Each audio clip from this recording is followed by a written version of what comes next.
Good afternoon, ladies and gentlemen. My name is Sergeant Armando Carbajal, Carbajal, Phoenix Police Public Information Officer. Joining me today is Sergeant Krista McCarthy, spelled McCarthy, the Phoenix Police Bomb Squad Supervisor, and Detective Billy Denham, Denham, also assigned to the Phoenix Police Bomb Squad. I would like to report that we have identified and arrested a suspect involved in the ongoing explosion investigations that have been occurring in our city since October of last year. So to provide you some background information, between October of 2018 and December of 2018, the Phoenix Police Department received numerous calls for service regarding explosive sounds in the Northwest Phoenix area. We were able to identify a focus area which encompassed West Thunderbird Road to the south, West Happy Valley Road to the north, North 67th Avenue to the west, and I-17 freeway to the east. Callers would use terms such as loud explosions, louder than a gunshot, I saw a flash, boom, and a loud bang. In some of the scenes, we were able to recover items of evidentiary value, but in several cases, there was no evidence located. The description of a possible suspect vehicle was a mid-2000 white GMC or Chevy pickup, and that was disseminated to the media in January of this year. That was observed by multiple witnesses near multiple scenes. At the beginning of this year, Phoenix Police received a tip from the community providing us with information that ultimately led to the identification of the suspect and his involvement in these crimes. On January 6, 2019, Cactus Park Precinct officers in patrol in the area of 3700 West Topeka Drive were on patrol when they saw a bright flash as well as heard a loud bang. They were able to identify a vehicle matching the suspect's vehicle, the white GMC pickup, in the area, and they conducted a traffic stop shortly nearby.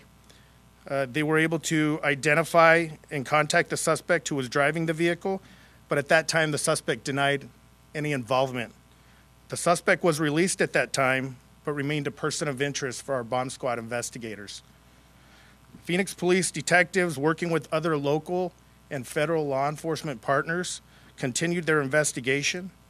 After processing numerous pieces of evidence, hundreds of tips from the community, interviewing several witnesses and victims, detectives developed probable cause to arrest the suspect. This morning, March 4th, Phoenix Police Special Assignment Unit officers located the suspect in the area of 3600 West Rose Garden Lane near the suspect's residence and arrested him without incident. The suspect has been identified as 44-year-old Houston Willis. It's Willis. He's been booked on 3 counts of depositing of explosives and 15 counts of other crimes related to this investigation. We want to thank everybody who collaborated with the Phoenix Police Department to bring this investigation to a successful conclusion. The Bureau of Alcohol, Tobacco, and Firearms and Explosives, they provided us with assistance in the processing of evidence with the use of their lab. We also worked with the Glendale Police Department and the Maricopa County Attorney's Office. So at this time, Sergeant McCarthy will come to the podium to answer any questions you may have.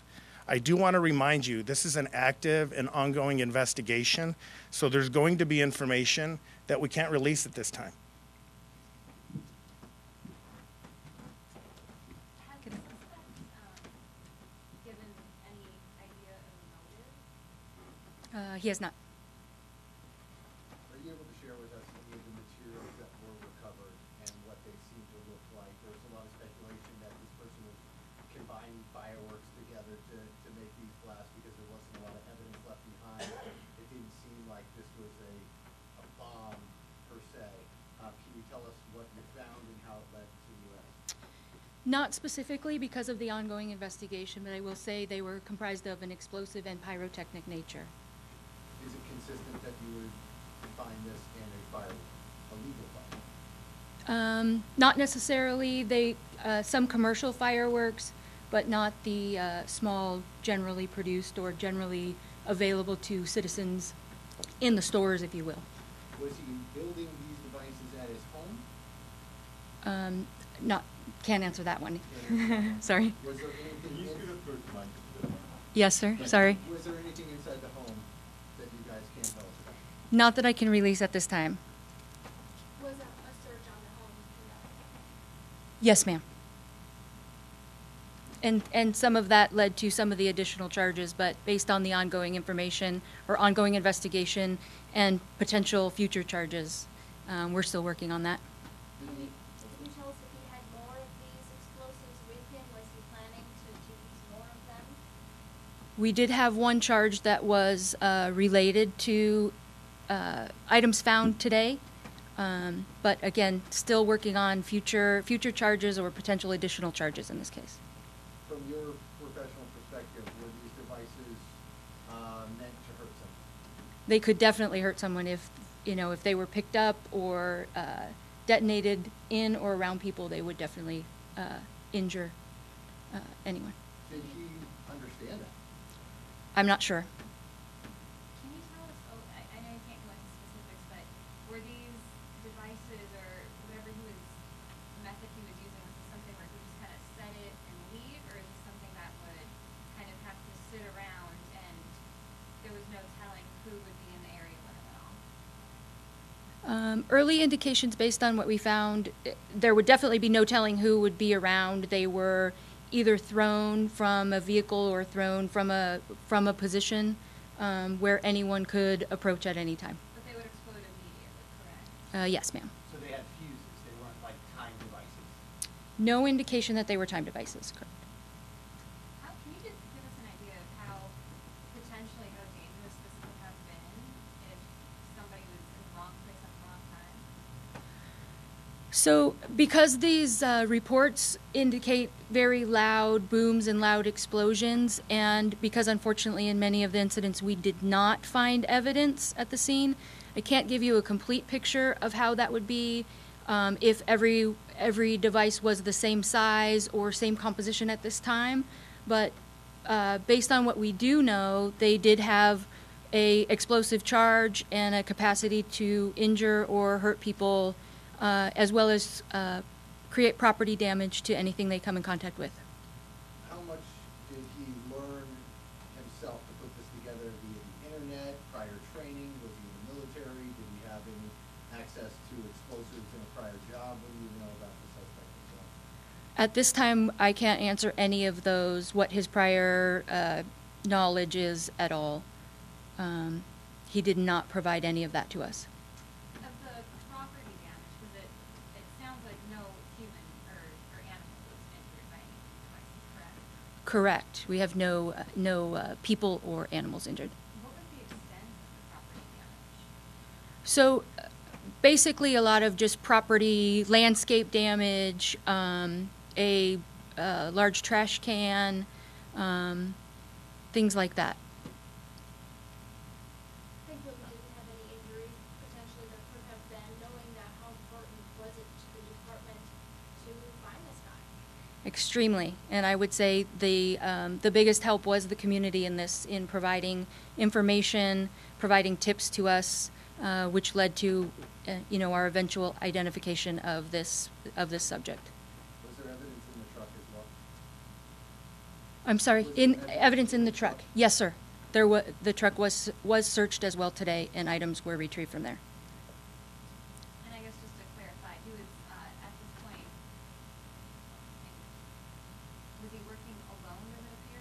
Or does it appear that he was working with other people? At this point, based on the ongoing investigation, we're not going to answer that.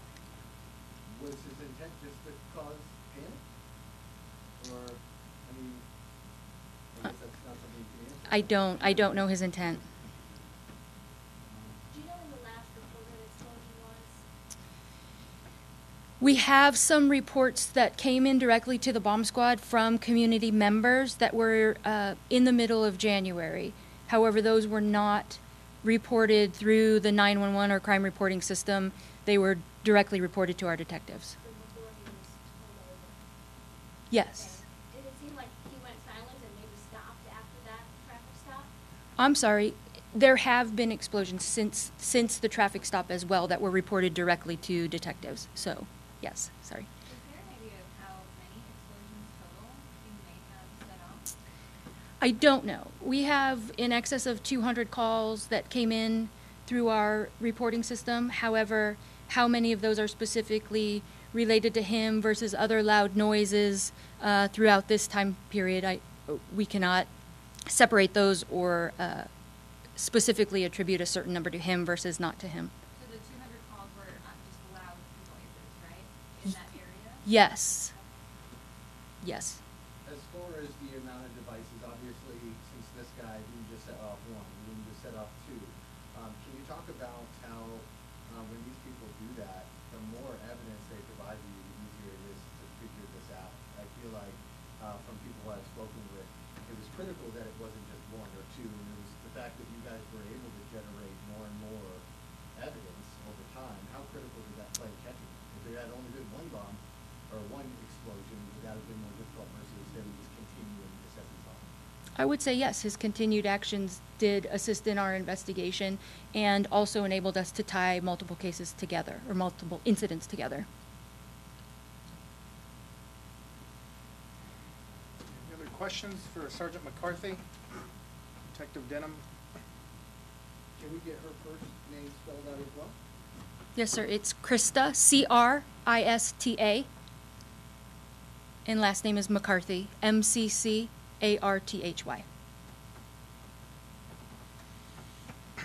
So thank you for attending today. I do want to emphasize that our bomb squad detectives within our Homeland Defense Bureau worked diligently. This was of the highest priority to bring somebody into custody and apprehend them in regards to this conclusion, or regards to bringing this investigation to a successful conclusion. So we spoke about it in January. When I was asked about it, it was going to be community information that was going to help us bring this to a successful conclusion, and that's exactly what happened. So we want to thank the community as well and everybody that was involved. Sergeant, can you give me his charges one more time? Right now, I can tell you that there's 3 counts, felony counts of depositing of explosives. There's 15 additional counts related to this investigation. Some are related to the explosions and some are not. We'll have more information to include his booking number here shortly. As far as we know, he's on his way to the jail or at the jail right now being processed. So I'll provide that to you at a later time. Have detectives spoken to him yet? Sat him down and spoken to him and interviewed with him yet? They have, obviously after the arrest, they were able to contact him. I'm unaware at that time. Maybe you can answer that, Krista. Was there an interview done? He declined to answer any questions. Does he have an attorney? Not present. Requested an attorney? He refused to talk without an attorney, but he did not have one available. And Yes, Houston County spelling? Houston. Willis, Willis, 44 years old. And do you have an area where he's from? Do you know anything about his background, where he's from, where he lives? What part does he live in the area where he was depositing these explosives? Well, he was arrested near his residence, which is 3600 West Rose Garden Lane. So if that falls in the geographical location. If there's no questions, ladies and gentlemen, thank you. Any other further updates regarding to this investigation will be sent electronically. Thank you for attending.